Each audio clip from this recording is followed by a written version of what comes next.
Assalamualaikum warahmatullahi wabarakatuh. Saya Muhammad Ridha Aulia Ananda yang beranggotakan Argia Parturendra dan Sarip Abiyo Hasan akan mempresentasikan perancangan basis data sistem informasi hotel. Pertama, analisis proses bisnis. Analisis adalah bagian terpenting dalam suatu perancangan analisis informasi maupun analis basis data. Segala tahapan analisis didokumentasikan, termasuk di dalamnya analis teknik dan pengumpulan datanya. Struktur organisasi. Yang pertama, top level yang berisikan presiden direktur. Bertugas: 1. Penentu maju mundurnya suatu perusahaan. 2. Pemimpin perusahaan. Tanggung jawab: pengambilan keputusan perusahaan. Wewenang: menetapkan berbagai kebijakan perusahaan. Kedua, menerima hasil laporan dari manajer. Lanjut, middle level, general manager yang bertugas memimpin beberapa unit bidang fungsi yang mengepalai beberapa manajer fungsional. Kedua, mengawasi kegiatan operasional perusahaan agar sesuai dengan standar perusahaan. Wewenang: menerima laporan dari beberapa manajer fungsional. Tanggung jawab: bertanggung jawab secara penuh pada direktur. Kedua, menyampaikan laporan seluruh aktivitas perusahaan setidaknya setiap bulan kepada direktur. Ketiga, demi keamanan dan menjaga stabilitas, general manager mempunyai wewenang penuh melakukan penghentian siaran tanpa terlebih dahulu berkoordinasi dengan direktur. Low level, manajer keuangan. 1. Mengatur cash flow keuangan hotel. Kedua, membuat neraca rugi laba hotel. 3. Menentukan biaya operasional hotel. Yang berwenang membuat pembayaran. Tanggung jawab melakukan pembayaran terhadap gaji karyawan. Manajer marketing bertugas memimpin kegiatan operasional sales dan marketing. Kedua, eksekusi program sales marketing untuk mencapai target hotel. Ketiga, mengkoordinir seluruh aktivitas di sales department. Wewenang: melakukan komunikasi kepada klien hotel, melakukan penawaran kerjasama dan promosi kepada klien, menyusun paket penawaran fasilitas hotel. Tanggung jawab: membuat laporan penjualan secara analisa. Lanjut, manajer HRD melakukan analisis jabatan, menentukan karakter dasar dari pekerjaan setiap karyawan. Kedua, perencanaan kebutuhan kekaryawanan dan melakukan rekrutmen kandidat. Ketiga, melakukan seleksi kandidat sesuai dengan pekerjaan yang ada. Wewenang: rekrutmen tenaga kerja, seleksi tenaga kerja, pengembangan dan evaluasi karyawan. Yang bertanggung jawab di dalam pengelolaan dan pengembangan sumber daya manusia. Ilustrasi pendekatan terstruktur dan pendekatan object oriented. Berikut adalah diagram konteks dari rancangan basis data yang kami buat, yaitu sistem informasi hotel, di mana di sini ada 3 entitas penting, yaitu manajer, pelanggan, dan admin. Admin di sini bisa dibilang sama seperti stafnya yang bisa melakukan fungsional di dalam sistem informasi hotel ini. Lanjut, berikut ada penjelasan beberapa entitas. Manajer merupakan user paling tinggi dalam pengelolaan aplikasi atau manajemen hotel. Admin atau karyawan merupakan user yang menjalankan aplikasi. Untuk admin sendiri bisa lebih dari satu, yang cakupannya yaitu data karyawan, jabatan pada perusahaan hotel tersebut. Pelanggan adalah user yang berinteraksi baik secara pasif dalam hal pelayanan yang diberikan oleh hotel kepada konsumen, atau dalam hal ini adalah pelanggan hotel. Data pada aplikasi, yaitu data manajer yang berisikan informasi manajer, data admin yang berisi informasi admin, data pelanggan data yang berisi informasi pelanggan. Data kamar merupakan data yang berisi mengenai informasi kamar serta tipe dan detailnya. Data karyawan merupakan data yang berisi informasi mengenai karyawan yang ada pada hotel, baik jabatan, bidang pekerjaan, dan informasi lainnya. Nah, berikut ada data reservasi, merupakan data yang berisi informasi mengenai Layanan yang diberikan kepada pelanggan, data pelayan ini misalnya data menginap atau penyewaan, data check-in, dan data check-out.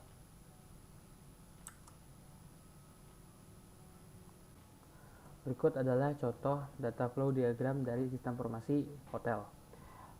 Bisa dilihat pada gambar berikut, yaitu konsumen ataupun pelanggan bisa melakukan dua hal, yaitu check-in dan check-out. Dimana saat melakukan check-in, maka akan mengeluarkan output kwitansi yang bisa dikirim lagi ke check-out. Lalu kedua data tersebut akan membuat sebuah laporan yang akan dikirim atau diolah oleh admin. Lanjut. Berikut adalah data flow diagram level 1, di mana pelanggan di sini bisa melakukan cek kamar dan survei kamar. Ya, seperti pilih paket kamar, lalu saat sudah memilih paketnya, maka akan lanjutkan ke reservasi. Setelah reservasi, maka dilakukanlah pembayaran. Saat pembayaran dibuat, maka mengeluarkan output kwitansi, dan saat kwitansi itu terbentuk, maka otomatis admin mendapatkan sebuah laporan. Lanjut. Di sini juga ada data flow diagram level 1 yang memberikan contoh sistem pembayarannya, di mana calon pelanggan di sini membayar dari sisa pembayarannya, lalu saat kwitansi itu lunas akan mengeluarkan sebuah laporan check out yang akan diolah oleh sistem melalui admin.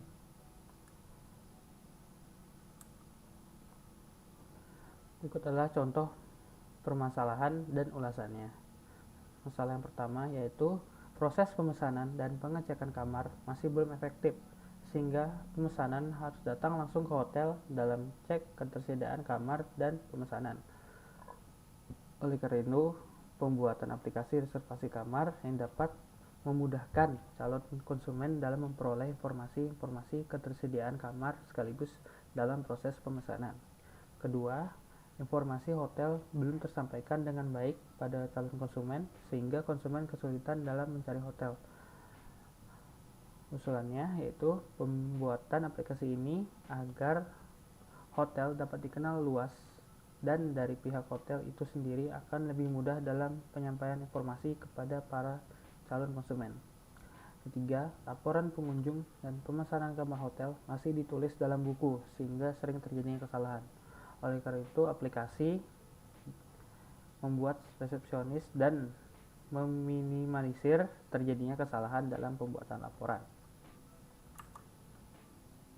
Oke, di sini saya akan melanjutkan slide selanjutnya dari teman saya sebelumnya untuk mengenai gambar Unified Modeling Language yang satu ini. Jadi pada hotel tuh ada dua sistem login, yaitu untuk pengunjung dan untuk pegawai. Dan untuk simpelnya itu pengunjung dapat mengakses pencarian kamar, info data check-in, dan pembayaran. Pada pegawai dapat mengakses dari data pengunjung, mengubah update dari data kamar, terus data check-in dan data dari pembayaran para pengunjung, seperti itu. Next, selanjutnya terdapat gambar dari basis data hotel. Ini salah satu gambarnya. Jadi admin tuh juga bisa menginput data atau memproses data laporannya, terus nanti data akan masuk ke dalam database. Sama juga dengan general manager atau unit manager dan pelanggan juga. Tapi pelanggan pada di sini tuh terbatas ya untuk database ya. Pelanggan hanya bisa menginput data untuk didaftarkan ke dalam database. Di sini adalah gambar dari database itu ya. Jadi di dalam database itu tuh terdapat beberapa ID gitu, beberapa variabel gitu ya. Nah, pada kamar itu terdapat ID kamar, ID tipe kamar, ID status kamar, lantai kamar, nomor kamar, dan lain-lain. Dan pada karyawan terdapat ID karyawan, nama karyawan, alamat, nomor HP, dan password karyawan. Dan pada ID dan pada karyawan tuh terdapat juga ID reservasi. Jadi ada kayak ID, karyawan juga menyimpan kayak ID pelanggan, ID kamar, tanggal reservasi, tanggal check-in, dan tanggal check-out dari karyawan dari pelanggan. Selanjutnya terdapat status kamar ya. Satu kamar tuh sama tadi seperti yang ada di kamar. Terus pelanggan juga memiliki variabel lainnya seperti ID pelanggan, nama pelanggan, alamat, nomor HP, dan nomor KTP sebagai tinjauan. Terus ada juga pembayaran seperti pada biasanya lah, ID pembayaran dan data dari pelanggan seperti itu. Selanjutnya itu apa sih manfaat basis data pada hotel? Manfaatnya itu yang kami dapat ada 3, yaitu menghitung tanggal reservasi hingga check out secara otomatis. Pelanggan juga bisa mengetahui informasi kamar yang tersedia dan mempermudah pekerjaan karyawan hotel tersebut. Untuk tahapan perencanaan basis datanya juga dapat merealisasikan tahapan database aplikasi pada tahapan perancangan basis datanya dapat merealisasikan tahapan database application life cycle secara efektif dan efisien. Perencanaan basis data mencakup cara pengumpulan data, format data, dokumentasi yang diperlukan, hingga cara pembuatan desain dan implementasi perencanaan basis data yang terintegrasi dengan keseluruhan strategis analis informasi dari organisasi tersebut. Selanjutnya pengumpulan data. Pengumpulan data itu ada dua tipe ya, yaitu observasi sama dokumentasi. Teknik observasi ini biasanya dengan mengumpulkan data dengan melakukan penelitian studi kasus di hotel agar penulis dapat mendapatkan data atau informasi yang diinginkan dari kegiatan-kegiatan yang ada di hotel tersebut. Dan kurang lebih dari observasi dokumentasi sendiri seperti pengambilan datanya, penulisannya melakukan gimana sih, dokumentasi itu sendiri di dalamnya pengambilan datanya, penulis akan melakukan pengambilan data atau dokumentasi seperti form laporan pemesanan kamar, dan data tersebut akan digunakan untuk melengkapi konsep data yang sudah ada sebelumnya. Laporan yang diambil digunakan untuk melengkapkan data yang didapat. Selain itu, penulis juga melihat referensi dari penulisan laporan sebelumnya yang berkaitan dengan judulnya. Selanjutnya akan dilanjutkan oleh temanku, yaitu Abiu. Yang pertama itu mission statement dan mission objective. Mission statement itu adalah perancangan basis data tujuannya apa sih? Mempermudah konsumen dalam pemesanan kamar dan informasi pada hotel, dan mempermudah petugas hotel. Kalau missionnya itu untuk yang pertama mengolah data pelanggan, karyawan, reservasi, data kamar, dan pembayaran. Yang kedua untuk mencari data kamar, data reservasi, terus dan karyawan. Yang ketiga melaporkan penghasilan, pembayaran, reservasi, status kamar, dan karyawan. Ya. Yang kedua itu definisi sistem. Yang pertama itu pelanggan, terus masuk lagi ke reservasi, terus masuk lagi pembayaran, kamar, karyawan. Terus nanti di karyawan itu ada keuangan, marketing, fasilitas, restoran. Habis karyawan itu ada unit manajer dan direktur.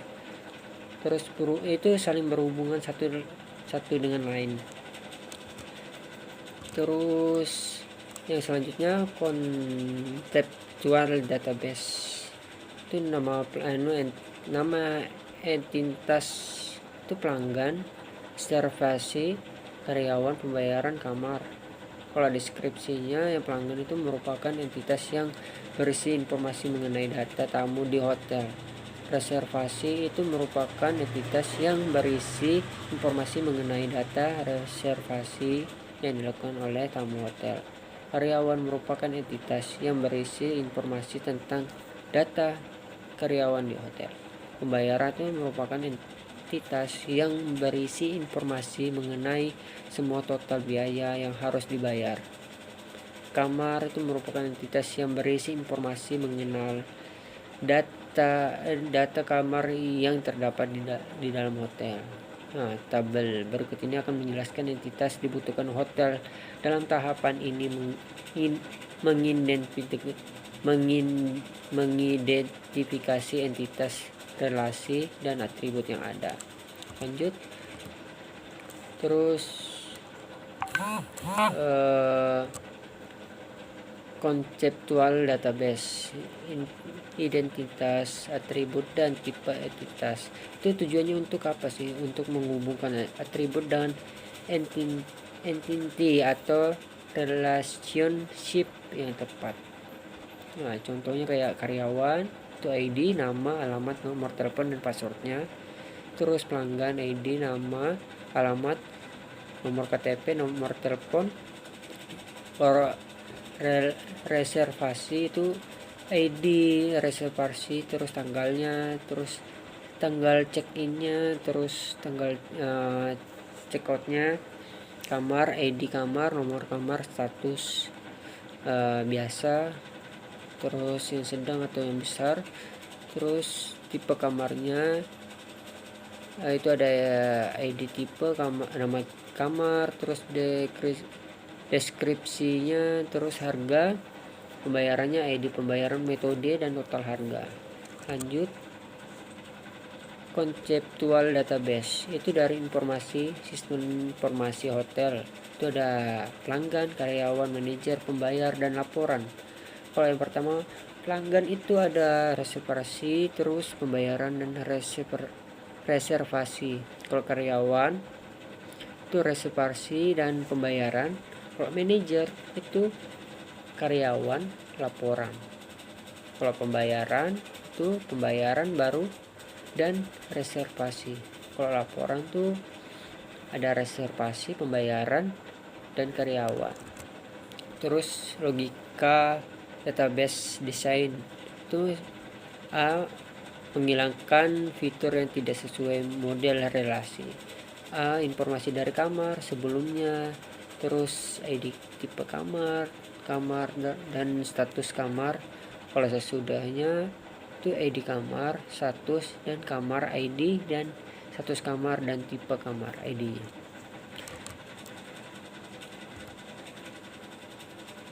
Terus menghilangkan fitur sama, tapi yang C, sistem pembayarannya itu sebelumnya pembayaran, ID pembayaran, dan total harga. Kalau sesudah reservasi, ID reservasi, terus ID kamar, pembayaran, ID pembayaran, dan ID pelanggan, dan ID reservasinya. Selanjutnya itu pelanggan dan ID pelanggan. Yang selanjutnya menurunkan relasi untuk model data logikal.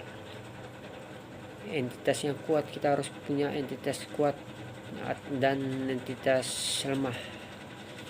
Saya akan bahas entitas kuat dulu. Entitas kuat itu ada pelanggan, ID pelanggan, primary key, terus karyawan, ID karyawan itu primary key, terus tipe kamar itu primary key, terus kamar, ID kamar, ID tipe kamar, status kamar. Itu yang pertama ID kamar itu primary key, terus ID-nya varying key, terus yang selanjutnya primary key.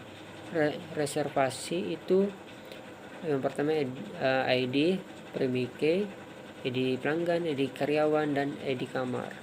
Terus pembayarannya ID pembayaran, ID pelanggan, dan ID reservasi. Oke, saya lanjut. Physical data, database design, tabel analisis transaksi, relasi pelanggan, karyawan, kamar, tipe kamar, status kamar, reservasi dan pembayaran.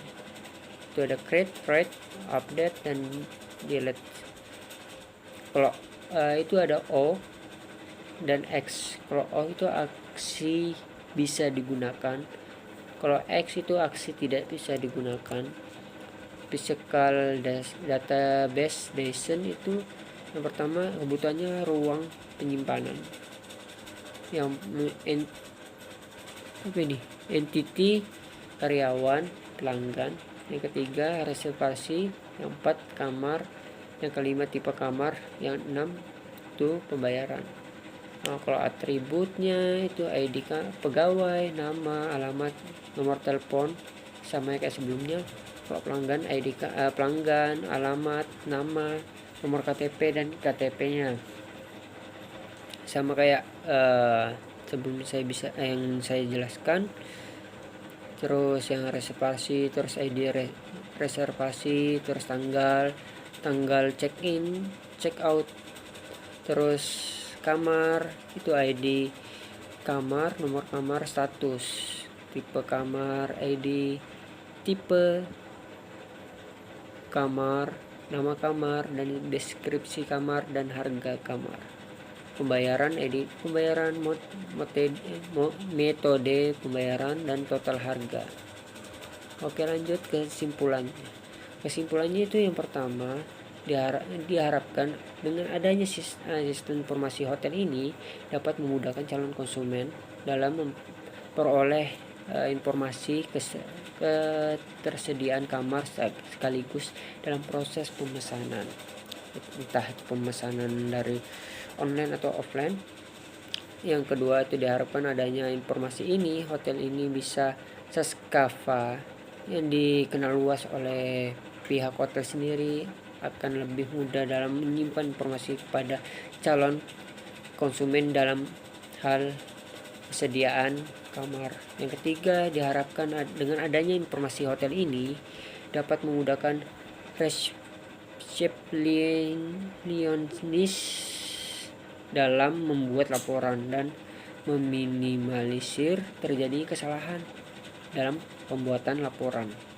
Ya, sekian dari kelompok kami. Mohon maaf apabila ada kesalahan kata atau kurang kata. Saya mohon maaf. Saya tutup dan saya akhiri. Assalamualaikum warahmatullahi wabarakatuh.